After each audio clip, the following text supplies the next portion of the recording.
So welcome to this afternoon's presentation. I'm here with Alex Hanway, who's a Senior Product Marketing Manager with Gemalto. Gemalto is actually one of the quadrant or Magic Quadrants, Gartner's Quadrants on encryption, multi-factor authentication. My name's Ron Borsholm. I lead the cybersecurity practice for M&P, the accounting company in British Columbia.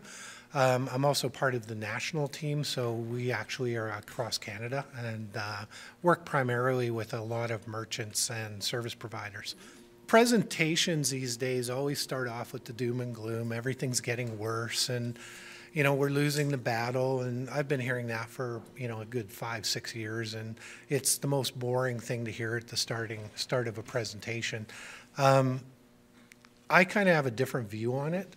It's not that we're losing the battle, it's we never really did things properly in the beginning. I've been involved in IT for over 25 years. A lot of the problems we see today are still bad practices that we had 20 years ago. Unencrypted data, devices that are not managed, you don't know where your devices are. These are all things that are basically just standard security, and a lot of companies don't follow those. When we do a lot of audits, like PCI assessments for credit card, when we walk in, we see things that, are absolutely astounding when I talk about them. Companies that haven't changed their passwords in 8 years. It's pretty easy, and customers that created a single password originally and never changed it, and everybody had the shared password. Pretty easy to break systems. Physical security, the classic, the servers in with the janitor's bucket and mop. A lot of those things just keep going on. The problem is people are becoming more aware of those vulnerabilities, and they're taking advantage of the vulnerabilities. And that's a lot of what we see today, whether it's ransomware on computers, you name it. We leave the doors open because we've just never had proper hygiene. One of the things also that's happening is we hear so much that we've really become immune to it. It's kind of the next breach. Every week there's another breach. We kind of just gloss over it. We don't even pay attention to it. A couple of years back, they actually came up with a name for all of this, and they called it the hackonomics, and it was really around the cyber black market. The one thing that I think is kind of important to understand is the total dollars that are stolen through cyber theft actually exceed the total dollars made in the drug trade in North America, and that's pretty scary. The other scary part about it is the fact that when we look at drugs, how many millions of dollars are we putting into prevention, all of these things, but how many dollars are we actually putting in to protect our systems? It's very, very small. We promised that we wouldn't share the doom and gloom, but I'm going to share a little bit of it. But really, I want to take these are the numbers. This is more just to set context for what we're going to talk about today. In the first half of last year, we saw 1.9 billion records lost through security breaches. This isn't anything new. We've seen the headlines. But to put that in perspective, that was more than all of 2016 combined. And this was even before one of the case studies we're going to talk about today. But to one of Ron's points, and something I want to point out sort of for the rest of our conversation is, of those records lost, of the breaches that occurred in 2017, less than 5% of all of that data was encrypted. So this is clear text data, data that's out there with ID numbers, credit card numbers, that's really there for use. And so, again, the idea here isn't really to scare anyone into adopting a certain behavior or a certain style of products or whatever. It's really just to understand sort of where we are, right? This is the reality of the situation. This is what we're facing. So how do we fix it, right? How do we adopt the best practices that get us out of the state of vulnerability? So the common thing is if you have data, bad guys want it, and they're either going to use it or they're going to sell it or they're going to use it for their advantage. Breaches we see when we're involved with different companies, they range from really small, loss of unencrypted USB sticks with data, to very complex breaches where they've actually broken into major corporations, been able to access unencrypted data, unencrypted data in transit, actually, sniffing the traffic as it's moving in an environment. And really what that leads to is two of the simplest ways to reduce that risk is through data encryption and multi-factor authorization and authentication. Those two things alone can stop a lot of the problems that we do have. I'll give you kind of an idea. I use this as a very small case study on a breach. And this is a small franchise hotel. It's located on Vancouver Island, so it's local. They got a phone call from Visa. And Visa said, we've triangulated all of these thefts on or fraudulent purchases on credit cards, and they all seem to be coming from your hotel. And lo and behold, their systems had been breached. They notified the parent because they're a franchise. The parent company's response was to immediately cut them off their booking system. So they went from about a 90% booking at the hotel to about 10% in a week. So the loss of revenue was astounding because he would go to the parent company's website. This small hotel never showed up anymore because they'd just been deleted. So there was an immediate problem with loss of revenue, short-term recovery, trying to figure out what happened. When we actually looked at what had happened, they stole over 7 months of every single credit card that had been processed within that small hotel. And they'd done it mainly because it was an unencrypted system. They'd managed to get malware into the environment, sniff the traffic, and steal the cards. You then lead into reporting, and reporting actually on an incident response side is very expensive, very time consuming, and can be very complex because if your customers that have had stolen credit cards taken, you could have notification to privacy commissioners within the different provinces. You need to have lawyers that could potentially help you in Canada, but if you have American credit cards, you have to figure out how you're going to notify American customers. And that usually also involves American lawyers to figure out what breach notifications are required. We went through the process then of trying to figure out how they did it, when they did it, how to fix it. That all costs a whole pile of money. And ultimately, we were able to get them back on their feet. And the last kind of hit was Visa then turned around and said, well, you've been breached. So you may have done a self-assessment, which is fairly easy to do for an organization. They turned around and said, no, now you're a level 1 merchant. You're required to do a full audit every year. Those things run anywhere from $35,000 to $75,000 to do an audit. So when you look at a small family-run hotel and something like that happens, it's pretty severe. And then we talk about the larger one. So one of the case studies we'll go over today was splashed all over the headlines last summer, early fall. It was a financial services space. It was a large credit reporting agency. Lost the records for over 160 million individuals, many of whom weren't even their customers. This is an organization that transacts in people's information and serves sort of as a clearinghouse for other financial products. Essentially what happened is this company had a customer dispute website application, and the underlying application server had a vulnerability, a known vulnerability, that went unpatched for months. This organization patched other application servers with the appropriate response, but left this one unattended to. This application server held all this information, so this is all full databases, customers that hadn't actually disputed anything. It was all sitting on this one application. They were breached. It took them 9 weeks before they realized that anyone was on their networks. It took them even longer to notify the public of what was going on. And in the meantime, this data was being collected by attackers in clear text. So none of it was encrypted. This was all data that was lost. This is data that affected Canadians, that affected Americans, UK residents, and I believe there were also some South American countries that were also affected as well. So the attack really was global in ramifications. So what could they have done differently, other than best practice of adopting a patch? And I know it's We try not to get into the doom and gloom scenarios, especially when we talk about breaches. I try to avoid the finger wagging shaming scenario also, because this stuff isn't always easy.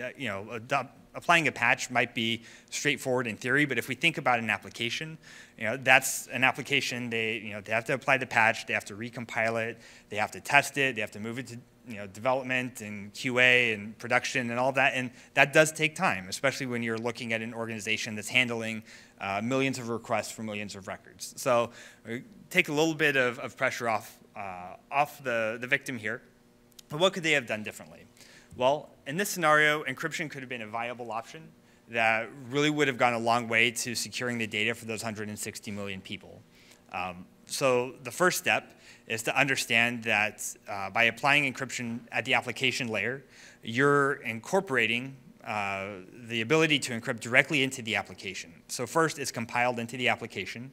So in this scenario, had the attacker had access to the underlying server, they never would have seen the data in clear text at any point. As soon as that data is generated and created within the application, that application via TLS can reach out, grab the appropriate secret encryption key.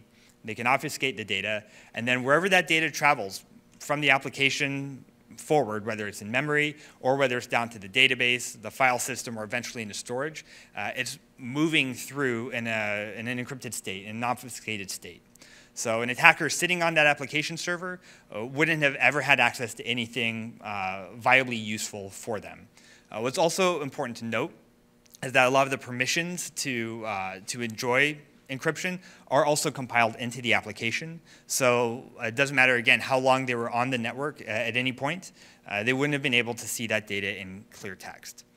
And so that's an important point I wanted to kind of focus on here, because it's not unique to this case study. It's pretty common for breaches, once they're detected, to be detected well after the fact. I want to say the average is something like hackers are on your network for 9 months before the initial breach is actually detected. And so that gives people who are attacking your networks a lot of flexibility, a lot of leeway to decide what they're going to do, what they're going to steal. And so in this scenario, had this company adopted application level encryption, that 9 months would effectively irrelevant, at least for this set of data, because wherever they went, whatever they tried to do, they would have seen only obfuscated data. So that is case study number 2. I'll turn it, case study number 3. All right, case study number 3. This is another large global corporation. In this instance, it's a ride-sharing company that's known very well for its technology. And they lost the records for 57 million of its users. Again, much like the first or the second case study, they, how to put this politely, they delayed letting the public know what had happened. In fact, they went through great lengths to try to recover their data and to pay the attackers to be quiet about the whole scenario. Of the records that were lost, these were usernames, these were passwords, these were email addresses, these were pieces of information that could readily identify an individual. And unlike the previous scenario where they were actively targeted and attacked, developers for this company took their code and they put it on GitHub. Normal, standard practice, it happens. But a common mistake for a lot of people who put things on GitHub is that within the code that they shared with the public were usernames and passwords for servers, very sensitive servers that they had running in AWS. These servers, it's unclear whether or not they were dev servers or production level servers, but within them they had the records for 57 million people. Anyone who was on GitHub using this company's code had access to these credentials to then get into to working sensitive systems that this company was using for their day-to-day operations. So, okay, how do you affect change in this scenario? What could this company have done differently other than scrubbing that code of any usernames or passwords, right? Multi-factor authentication is definitely one avenue, something they could have done to mitigate this risk. But the thing that I wanted to focus on was sort of a different approach to best practice. And there's the fact that there was no segmentation of data here. There were no separations of duties. Very important sensitive data was mingled from production to development. And any administrator who had access to these environments had access to everything. So any individual within the organization that had privileged access could take this data and do with it as they please. There were no checks, there were no controls, there was nothing. So the approach that we kind of advocate to possibly have mitigated this scenario, again, travels through encryption, right? So what happens had that data been encrypted, or what happens had that data been tokenized? So again, obfuscated at first glance unless you're an authorized user. Well, first, had that data been in AWS, let's assume that these were development servers. So the first best practice is don't put production level data in your development environment. There are solutions out there, format preserving encryption, tokenization, where you can obfuscate that data and still build your applications as needed, still perform all the testing, all the development that you need, but you're actually playing with fake data, right? It looks the same, it has no relevant impact on anyone's actual life, right? 57 million users, they're not going to be affected. So that is step one, right? Don't mingle your data, and whatever data you're using in development, make sure it's obfuscated, it's not real, it's fake, right? You can play with it. The second thing that they could have done, had this been encrypted, was to divide responsibility. So let's say that those development workers were playing with this data, but they didn't actually see anything, right? It was all encrypted data. People responsible for pushing it to production, again, wouldn't be able to see actual data, but perhaps say finance or HR, whoever's pulling information from this data could. So if you encrypt, by using encryption, you can affect policies first at the encryption level. Within the encryption solution, you can say, I want HR to write data to this environment, and I want them to have the ability to encrypt, but I don't ever want them to see what they're, I don't ever want them to pull data back to be able to decrypt it. You could have your administrators have the rights and access to back things up without ever being able to encrypt or decrypt, right? So this is the scenario where we're looking at where these developers could have had full rights to do what they needed to for their roles without ever seeing the data that they were playing with or putting up into AWS, and therefore had these usernames and passwords been shared around GitHub, anyone who used them wouldn't have seen anything interesting to begin with, right?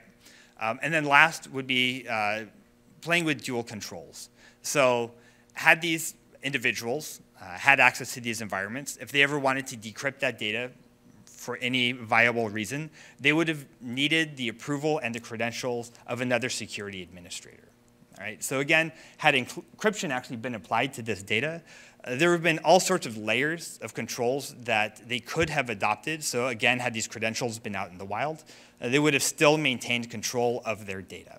And so I kind of want to harken back 2 points. First, why do we have a graphic of a castle wall up there? Well, it's to think about building silos and segments of data and control so that should you lose protection at any one layer, you still have other layers of protection. You have other layers of control so that should credentials be out in the wild, should you have a disgruntled employee who has privileged access, you're not granting them unfettered access to everything that's sensitive in your environment. And the second is to harken back to that initial statistic of 1.9 billion records lost in the first half of 2017. Well, that is the trend. I think there's one mentality out there that says, well, we can stop this, take the right actions, and we're going to get all these down to zero, but I don't necessarily think that's realistic. If we were to think about using encryption on the data itself, putting security on the data so that wherever it travels, it's always going to be secure, then what does it matter if those 1.9 billion records end up on someone else's file server, if someone decides to copy that USB key or that virtual machine? If it's encrypted and you have control of the key, if you have full visibility over the ways to access that data, then does it really matter? Do we have to worry about it? And so it's just a question. It's food for thought. But when we consider the case studies and all of the different ways that we lose data, that data is stolen from us, whether through basic human error, we're fallible beings, or through sophisticated attacks is just one question to consider, to take back with you as an approach. Yeah. So I was going to talk about stolen backup devices, and this is pretty common. Losing backups, losing USB keys, all of these kind of things, and we see it all the time where this happens. And really, the takeaway from this is, yes, you lose your data. You may lose an unencrypted laptop. There's lots of damage. There's going to be costs for lawyers, insurance. But what really happens, and if you think about it, I'd rather be breached and know my data is stolen, because at least then I know to deal with it. The people, when I deal with, the stolen unencrypted backups, the ones that don't sleep at night are the ones that lose it but don't know if it's being used. So you get the traditional, somebody breaks into a car, steals the laptop, unencrypted data. It's like a time bomb. You don't know if they're going to use it. You don't know if it's going to be a week from now, 2 years from now, or it'll never be accessed. You have no idea. And that's really a bigger risk, because you don't know what's happening with your potential client information, whether you have a breach or not a breach. It's in that gray land. And that actually causes people almost more concerned than ever. Listening to Kevin Mitnick speak last night and reading some of his material, I really like his approach, because it's really basic security. A lot of social engineering, that's how he started, spoofing things and getting in. So I always take these releases when there's a data breach of a company and they say, oh, that's not a problem, we just lost name, first name, last name, email address, but no credit card number was stolen. That's great. No confidential number. Didn't lose the SIN. They didn't lose, bank information. Well, that's all great. But if you sit back and think of it from a social engineering perspective, if you're a major organization and you lose your name, first name, last name, and your email, the first thing I'm going to do is spoof your company, and I'm going to target those people. So before, if I just send it out, and I know one of my buddies here, Raul from UBC, pointed out a number of years ago that he'd received an email from a company that I used to work for. And it basically said, you need to change your account. And he phoned me up and said, but I don't have an account. So that's kind of your full phishing thing. Once you can start moving to spear phishing and you can actually target your audience, you go from maybe a 2% chance of people falling for it and entering the data. But if you're actually, say, a customer of that merchant, and you get an email from them and it's very realistic, the chances of you actually providing information is a lot higher.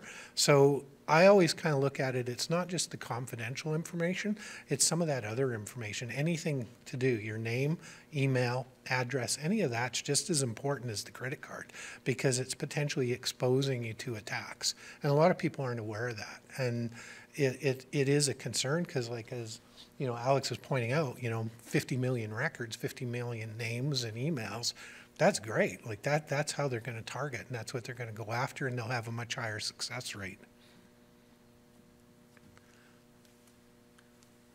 Okay, so now that we've scared you enough, how do we go about, in a very real way, fixing this, right? Or at least adopting different approaches. So when we talk about encryption, it gets to be very abstract, or it feels at the start to be very abstract, but it doesn't have to be. So anyone who is approaching the concept of applying encryption is going to effectively make a decision in some way, shape, or form with these considerations. You have a desired level of security and a certain level of investment you are either willing or able to make. So it could be something as simple as you want to incorporate application into you want to incorporate encryption into your application, but you've bought a third-party application and you don't have access to the source code. So what's the next best thing, right?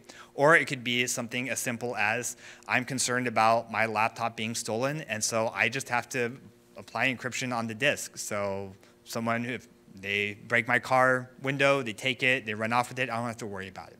So it doesn't matter what the device you're talking about. It doesn't matter how complex you think your use case is. At some point, this is the equation that you're working with. And that said, it doesn't have to be that daunting, right? And so the message I really want to focus on here is that there are a number of different ways to skin the cat. And if we think about our data, how it's generated, and eventually where it goes, your data eventually sits in a file somewhere, for the most part. Right? If you're worried about encrypting credit cards in a database, you can worry about encrypting the column in the database, or you can think about the fact that it's just a database file that you can encrypt. If you're worried about another set of data, it's probably sitting in a folder somewhere or in a directory. And so if push comes to shove, you have a Swiss Army knife approach in file system level encryption. It doesn't have to get more complicated than that. Again, it will depend on your use case and what you're worried about.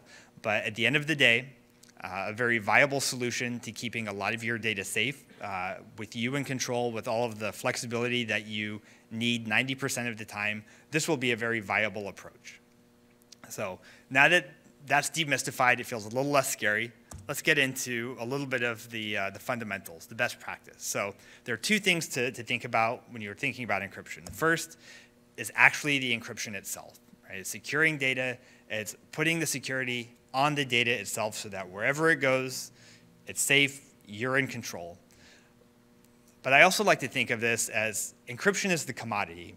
Encryption is the box of nails. It's the tool that gets the thing done. But to use that tool, you have to worry about the keys, right? It's the key management. That's where your value, that's where your control, that's where, especially if you have compliance concerns, that is where you're going to be really finding your value, right? So when it comes to encryption, it's very much not different than using a valet service at a restaurant, right? You pull up with your car, maybe you go to a lot, right? You park your car in the lot, turn the key, go, hand your key to the valet. Well, the valet puts that key in a box. By virtue of watching that key in that box, you know that your car 99% of the time is safe, right?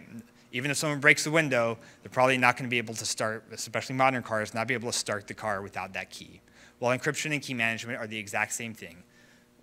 Encrypt your data, take the keys that unlock that data and put it in a safe space, and then make sure that you have the appropriate controls and policies and procedures around that key to make sure that you're always in control. So think about encryption and key management as two separate things, but are easily related. So that's easy in theory, right? But then let's think about your actual environments, how you run your operations, how you run your business. Well, how many databases do you have, right? If you have purchased, let's say you've got an Oracle database and you've got a DB2 database, you've got a SQL database. Well, IBM, Oracle, Microsoft, they're all trying to sell you their encryption solutions. And each one of those databases has at least one encryption key that comes with it. Well, that's on top of your file servers. Let's say you've got NetApp self-encrypting drives. Well, each one of those has a key. Let's say you're using virtual machines in AWS, using encryption there. All of those provide keys too. And all of a sudden, you've got a whole valet box full of keys. How do you manage those, right? Without fail, we deal with customers who are still putting their keys on an Excel spreadsheet on a USB key that they put in their safe in their office, safe if they're lucky. Right? Think about how cumbersome that becomes to manage, and then are you changing that key whenever you need, whether it's by best practice or by regulation? What happens if that USB key gets corrupt? So between the whole range of keys that you will inevitably generate just by using running your operations, using the solutions that are sold to you by all the vendors from whom you buy products, you're going to end up with all of these silos. And that's a cumbersome thing to manage, because a lost key means that someone can get access to your data that you have taken so much time and effort to protect, right? So the idea being, if you're going to secure this data, to secure it effectively, you have to move to a centralized key management model. And this isn't just a Gemalto thing. This is becoming a standard best practice in the industry. There are a number of vendors out there. So, want to get that aside.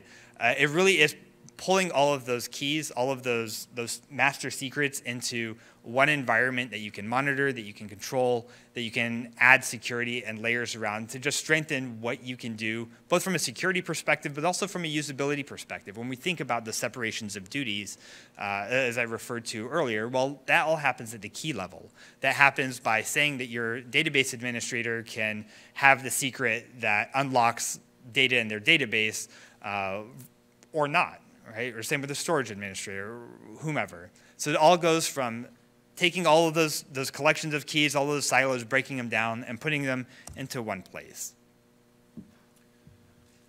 So we've talked a lot about encryption, and obviously, in my mind, that's one of the key things you can do for an organization. Make sure whatever your data is that you need to protect it, it's encrypted. Alex is very clear. You got to protect those encryption keys. When we do penetration tests, it's always fun because we break in, and if we can find those keys and we can use them, it's pretty scary for executive. I've been involved with a pen test where it took about an hour and a half to get in. We found the keys, and we had access to 500,000 credit cards. We were the good guys, so luckily we could tell them stop doing this, and they fixed it before the bad guys actually did it.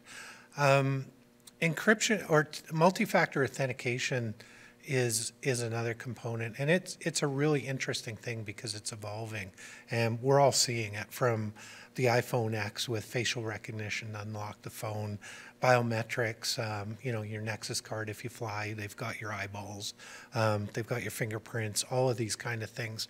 So there are areas, a lot of people think, well, if you get multi-factor authentication into your environment, it's gonna solve all your problems. Ideally, it's not. Some things that have been accepted as basically processes for multi-factor authentication, one being where you actually log in, the system then will text a code to your phone, and then you would enter that code from your phone back into the system to get in. That's actually been breached now. So in Europe, under credit card security, they actually had accepted that as an external authentication to internal systems, and now they've said, no, you can't use it. So it's a day-to-day thing. It really is changing. The methods to do, well, even the name has changed because it used to be two-factor authentication. Now they call it multi-factor because two it kind of became the something to know, something you have, something you are, and now multi can be a whole pile of different things. It can even be geospatial. It will only unlock if you're sitting in a specific place in a building. Those kind of things are all starting to happen. So I've been doing payment card compliance. Probably a lot of people have heard of that. Any organization, whether merchant or service provider that accepts credit card payments, they're supposed to be compliant with what is called the PCI DSS standard. And the standard evolves as the threats actually change.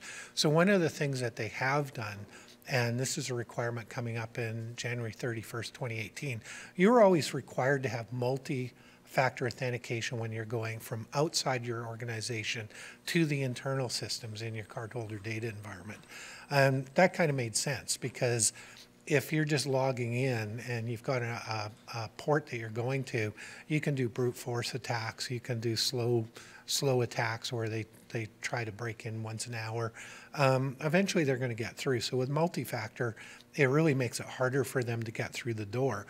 But when you think of a credit card environment, credit card environments, whether it's e-commerce, point of sale systems, they usually sit within an organization.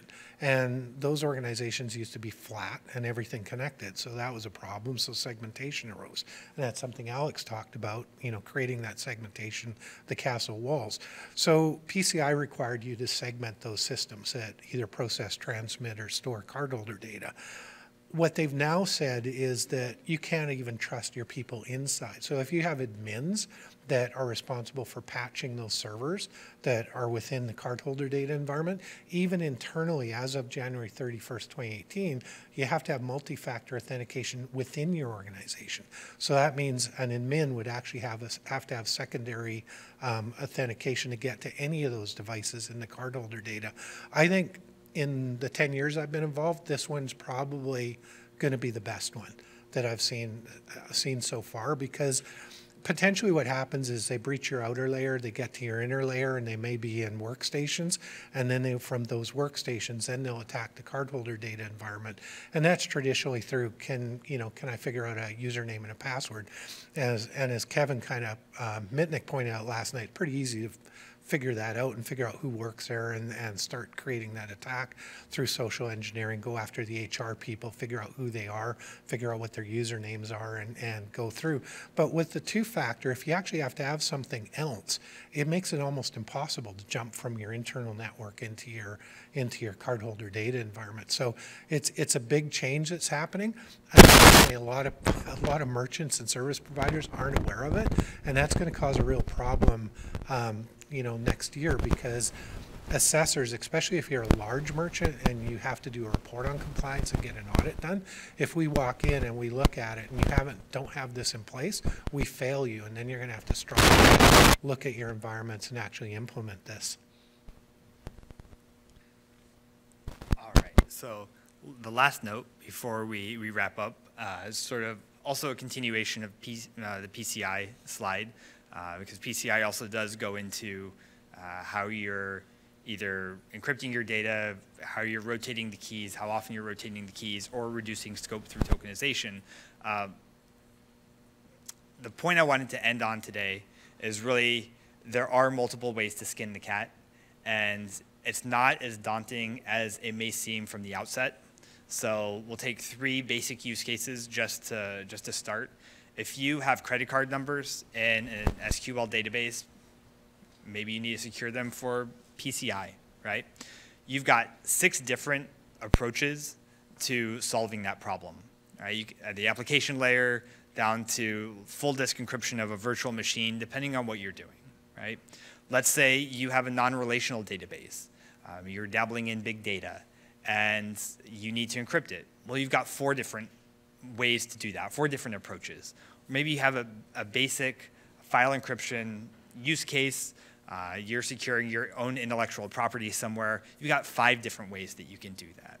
So when we think about too often in marketing security, you hear that if you adopt my one solution, I will take care of all of your problems. And realistically, that's not the case. These all interlock, they're all layers, they all accomplish very different things. And so when you're thinking about encryption and how you could use it within your organization to secure your data, know that there are multiple ways to do it. The only right way and the wrong way to do it is to separate your keys from your encryption, right? That's the only really fundamentally crucial thing to do. Everything else you can tailor to what you need. So if you adopt that and you keep in mind that you are the ones that stay in control of your key, not anyone else, it comes down to you, you have visibility, you have control, then you'll have control of your data. And had the credit reporting agency done this, or the large ride-sharing company done something like this, that would have been a couple 100 million individuals who wouldn't have been affected personally by a security breach. So on that note, I think we're down to the last slide. We're here for questions if anyone has anything.